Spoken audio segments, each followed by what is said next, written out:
So I call his bluff. I'm like, I'm taking your pawn. I'm taking your pawn. I'm going to take all your money, and I'm going to run. My opponent gambited a pawn, and I somehow lived to tell the tale. This is round 4 of the Frederick Showdown. It is game in 30, increment 5. I'm going to go over the game I played. It's episode 69, nice, of the Road to National Master. I'm getting further away as the days go on, but it is okay. And let me just share this game with you. This is a no-engine recap until the very end of the video. Okay, and yeah, so I haven't looked at this game with an engine at all. And that being said, my opponent played d4. And it starts out as a Queen's Gambit declined. I say it starts out as because very quickly, we both put our knights out. He puts his bishop out. I take on c4, plays e3, and I strike back in the center with c5. And after this trade, it is now a Caro-Kann. So let me restart from a different move order. In this e4 opening, there's this variation called the Panov with c4. And we can both bring our knights out. And pawn takes same exact position. Like, same exact position. We go from this is the Panov, to this. So it transposed to an e4 opening, which is always fun it's always fun and cool whenever that happens. We both castle, so we both developed our pieces, very normal. He plays rook c1, I play a6. So what are the plans for each player? So he has the isolated queen's pawn. This is a weakness. I want to trade pieces. Like, generally speaking, I want to trade pieces because long term, once we trade a lot of pieces, this d4 pawn is going to be weak. He, on the other hand, he's going to play for activity. He has more space in the center. He's going to put his pieces around the pawn and go from there. My move a6, the idea is simple. I just play a b5. And I play bishop b7 because my bishop on c8 is blocked in by my own pawn on e6. So I really want to develop this bishop. He stops that with a4.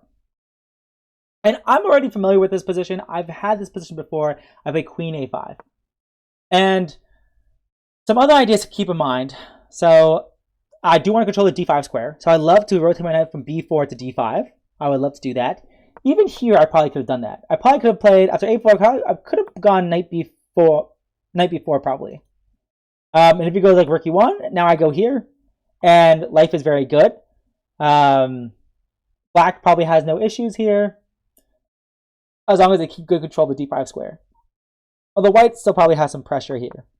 But really, as long as I solve the issue of my bishop eventually, like for example, in an ideal world, he like wastes a lot of moves, and like I'm able to get it set up like this, and like, oh man, like I'm very happy. Or maybe even this too. This is also good. I'm very, very happy, but he's of course not gonna let that happen. But that's just to show an example. Like long term, like black's position is more solid and not super hard to play. But I don't make it easy for myself.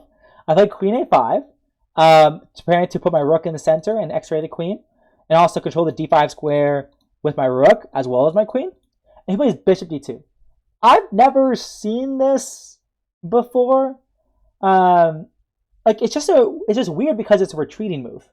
It's a retreating move, and like my first thought was queen h5, and then I thought, wait, if he played bishop d2, is he gonna go bishop e2? And in my head, I'm like, I know this is not good. Like, this cannot be good.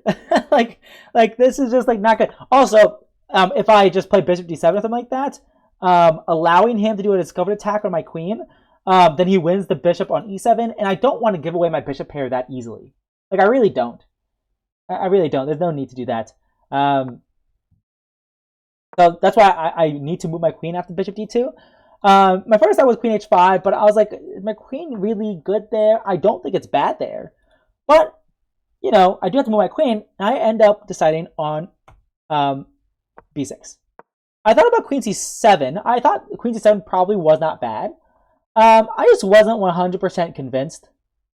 Like I said, I don't think it's bad at all. Maybe I can go knight a5 next. I do have to worry about discovered attacks. You know, his rook is x-raying my queen. I do have to worry about that in some cases. Like, for example, d5 takes. The knight's pinned. I'm probably fine here, but I do have to make sure I'm not like losing or anything. Maybe, but probably just bishop d7 is simple enough. Then he might be able to add more pressure to my knight. Then, you know, it's just annoying. At a bare minimum, it's annoying. But maybe I can play like queen e5 here. And maybe that's fine.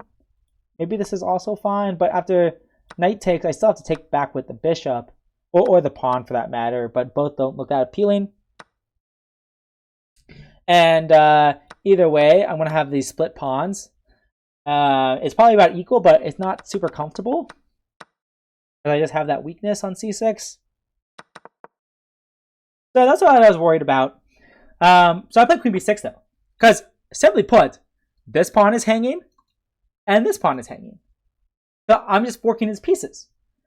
And he can defend one of them. He plays bishop e3, setting up another discovered attack. So if I just play bishop d7, he plays d5, winning my knight and his bad news bears. But like, he gives up the b2 pawn. And like, this is definitely the most, like, if you play chess for a bit, you know that taking a pawn on b2 or b7 is usually the most risky pawn with your queen. Because usually your opponent can take control of that open file with tempo and attack you. And in this case, my b7 pawn is not hanging because my bishop on c8 defends it. But my rook and this bishop are not in the game. And I really need to address that. But I can't really address it. This bishop really doesn't have anywhere to go. And like, what am I supposed to do? But I'm like, a pawn is a pawn. And he cannot go rook b1 yet because his knight's hanging. So I call his bluff. I'm like, I'm taking your pawn. I'm taking your pawn. I'm going to take all your money and I'm going to run. So yeah, that's the plan. He does play 95 though. And I have an interesting decision to make. Because if I do take, my knight is forced to move and there's nowhere good. Honestly, what might be relatively best is playing knight d5, giving the pawn back. Although, as I say that out loud, that is the worst decision I could possibly make. I don't know why I said that. That's absolutely awful. Like, this is bad. Like, he's going to play queen h5 or queen g4 next, and he can actually start having a big attack on my king in this case, potentially. And my bishop and rook still haven't moved. It's actually crazy. So, I probably don't want to play knight d5. And where else do I put my knight? Do I put my knight on d7? This looks so ugly. Like that. This is ugly, but maybe it's okay. Maybe I'm attacking this pawn on e5, and if he plays f4, maybe I could play bishop c5. So maybe this was the way to go to get my pieces out. Because if bishop takes, knight takes, I can finally get my bishop to d7 and c6, and maybe I'm okay here. But even here, I'm still afraid of being attacked on the king side, but with an open position like this, I should have enough counterplay to not be crushed on the king side at all. So maybe I should have taken his knight. Instead, I make an extremely dubious decision. I play knight a5. A huge mistake. A huge mistake. It attacks the bishop. The bishop isn't hanging. The knight on the knight on e5 defends the bishop. Honestly, he could have maybe played a move like rook e1, hoping I would take on c4, because after he takes back, my queen is not trapped, I guess. I guess I got queen b4, but it was so close to being trapped. But I guess my queen wasn't trapped. We played bishop e2, which makes sense. And this knight on the edge of the board is just not good. It really is just not good. And he has a centralized knight. He's fully developed. And once again, if I solve the issue of this bishop, I'm fine. If I don't solve this issue of this bishop, I'm not fine. And I centralize a rook, x-raying the queen, and he plays knight d3, attacking my queen, rotating his knight back. I thought that was a bit weird. I was like, okay, well, his knight was really good on e5. Like, why did he rotate it back? But I immediately justify his moves. Most likely, I should probably play a move like queen a3. Move like queen a3 is not bad. If he does try to, once again, he can't move his rook because his knight would be hanging. And maybe he can play a move like queen d2. And now I can play, well, if he does play a move like that, I can play knight b3, forking. He has to be very, very careful, actually. I'm not sure what he does, what he should do in this position. I'm not really sure. So here, I blunder and play queen b3. Well, maybe it's not a blunder, but it's not great. He plays queen e1, not trading queens. And this is where I blundered. Here, most likely, so firstly, one of his ideas is that he wants to play rook b1. Because now his queen on e1 guards his knight on c3, so now he can play rook b1. So most likely, I just need to retreat. I need to go knight to c6. Get my knight away from the edge of the board. My knight did a great job.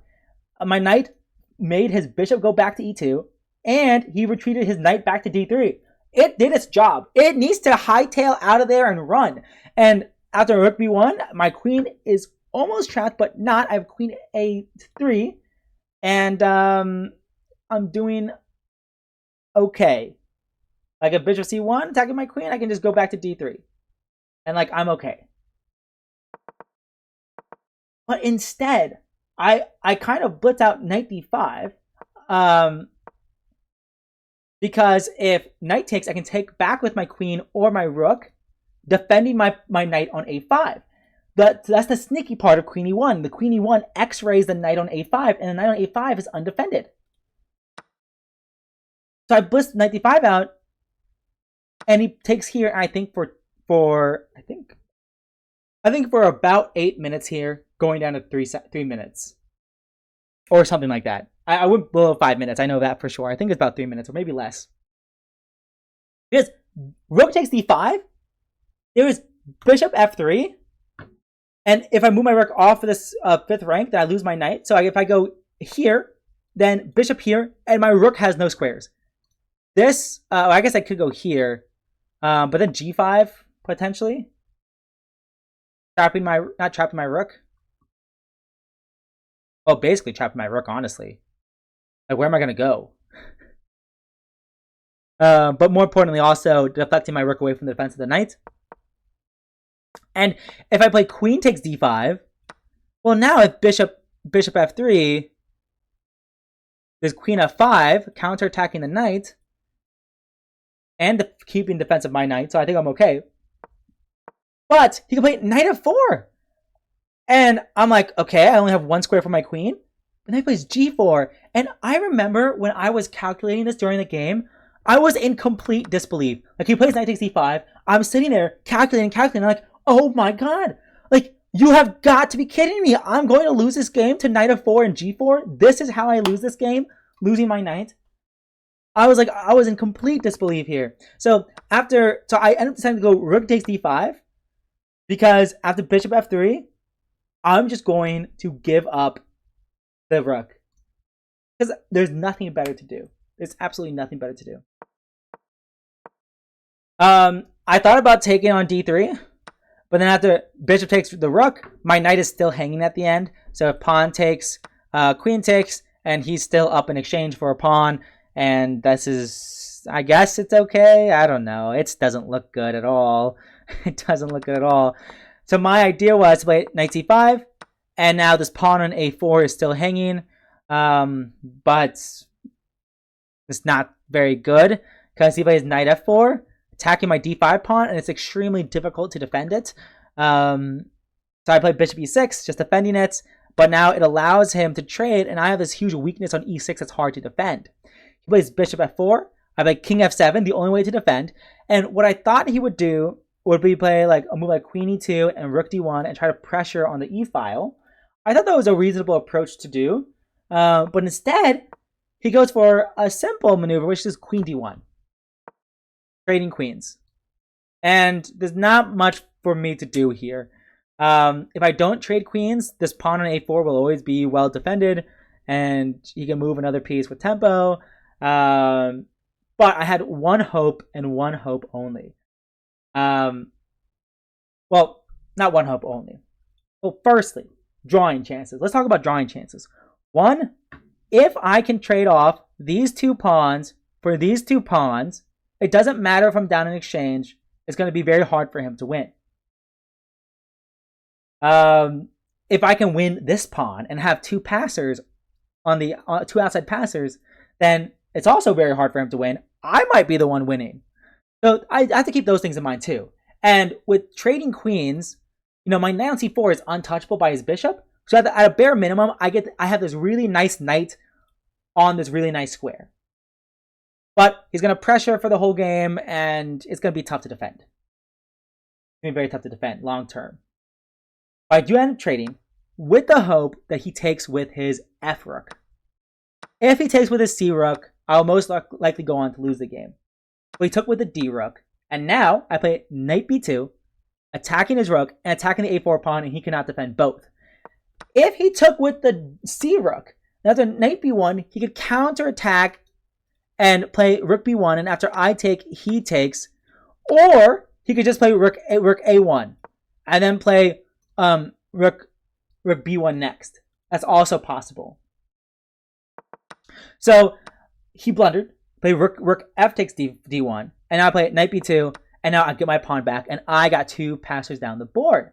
He goes on the 7th rank, which is very good, but it's not enough here. I play b5, and his idea is to play bishop g5, and after I defend, you know, the only piece I can help defend my bishop, because he has 2 attackers on it, he plays rook a6, and his idea is to trade off the bishop and play and take my pawn. So now I only have 1 passed pawn.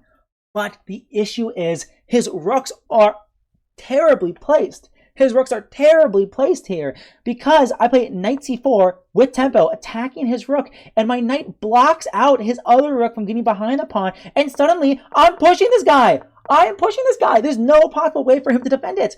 Like, even in this position, like, how you cannot stop the advance. Your rook on a6 is literally doing nothing, and my knight is perfect here, guarding the b2 square and ready to hop into d1. You can't bring your king because 1 is too late, but 2, there's a fork. There's absolutely nothing you can do here. So I am winning back the exchange, and now it's equal material. But better than equal material, I'm playing back rank checkmate, and he plays g3, offers a draw, and I decline because of rook b4, and I'm going to be up a pawn. There's no possible way for him to defend. And, you know, now I literally, and I remember after this game, the tournament director said, "You're very entertaining to watch." You know, I didn't know how many times someone could go down to literally 1 second. And yes, for the last like 10-15 moves, I've been going down to literally 1 second here. Yeah, it was very stressful. But I do win this pawn, and I manage absolutely blow this position. I've never screwed up a rook endgame this badly before in my life. Well, that's a lie. I've screwed up worse, but this was not good. Firstly, this might objectively be a draw, but I didn't even try. So he eventually plays rook a7 at some point. I play king f6, and what I should do is move my king in as fast as possible. One move I could consider is rook e4 to try to cut off his king permanently. Let's say f3, for example. I could play rook e3, and if king f2, I can play d4. So I just completely cut off his king. If he ever attacks a pawn, I can defend it. I do have to worry about checks, but I should be fine in this position. I should be fine. I have to be careful about some checkmate threats. Like, for example, if my pawn was on g6, he could play g4 check, and then this would just be checkmate. I have to be careful, but this should be winning. I think in this position, I can just play rook e4, and I'm gonna go on to win this game. I keep his king out. I'm gonna push this pawn eventually. Like, for example, if it goes rook a7, I'm gonna play g5, and after it takes, what is he gonna do? Like, what does he do? Like, does he go rook e3? I don't know. I'm probably going to go king e5. And if he goes back with his rook to try to swing over, I might play g4. Like, actually, even here, if he doesn't play f3, I'm playing g4. And if he plays king f3, I'm playing g4. Like, it wasn't that hard. I just had to go rook e4 here. And I still remember I was thinking here, and I literally played, I had, my time went from 3, 2, 1, and I played g5 and hit the clock, and it felt like I had 0.01 seconds left, you know? Like, I still remember, like, I still vividly remember playing g5 and, like, you know, looking and putting hands behind the back because I'm so stressed, and like looking over, and the tournament director's like, whoa, like, you know, it's like I'm just so low on time. Anyways, we play this. I put my rook this way to try to push the pawn this way. That's so dumb. Like, even here, this rook here. What? Instead I go this way, I push the pawn once, and like I allow him to. What? Like, what? And now we just trade pawns. And, like, I can't keep my pawns, and it's just a draw. Like, and, yeah, I blew that so badly. Yeah, this tournament, that was rough. This tournament was rough. I'm glad I looked over the games, but also it's really painful to look on these games. Like, I was just not in shape in this tournament at all. I was just not in shape. My time management was absolutely horrible. I think that was the main thing, honestly, my time management. And, you know, I can play better than this. Is the most frustrating thing. But, it is what it is. It is what it is, you know. So, I'm going to hit the game review, and I will see you guys in the next one.